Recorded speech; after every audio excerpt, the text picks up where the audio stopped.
জাকাতের টাকা কি গরিব আত্মীয় স্বজনদের নতুন জামা কাপড় কিনে দিতে পারবো? জাকাতের টাকা দিয়ে গরিব মানুষকে কাপড় চোপড় কিনে দিতে পারবেন কি না, এটার উত্তর দেওয়ার আগে আমি একটা এক্সাম্পল দিতে চাই। এক্সাম্পল, উপমাটা আমি একটু বলি। আপনার কাছে একজনের টাকা পাবে, 200 টাকা পাবে।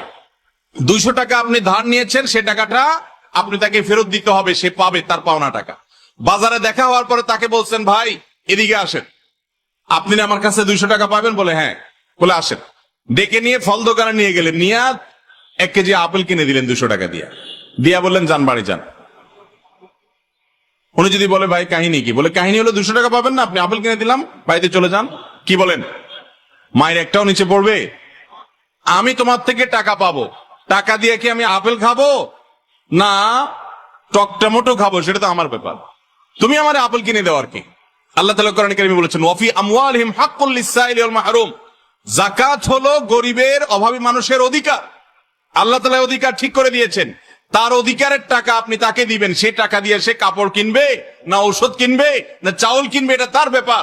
আপনি কে তাকে কাপড় এবং লুঙ্গি ঠিক করে ধরায় দেওয়ার? সে পাবে টাকা, আপনি দিচ্ছেন জাকাতের শাড়ি। সে পাবে টাকা, আপনি দিচ্ছেন জাকাতের লুঙ্গি। জাকাতের শাড়ি লুঙ্গি বলতে কোনো কিছু ইসলামে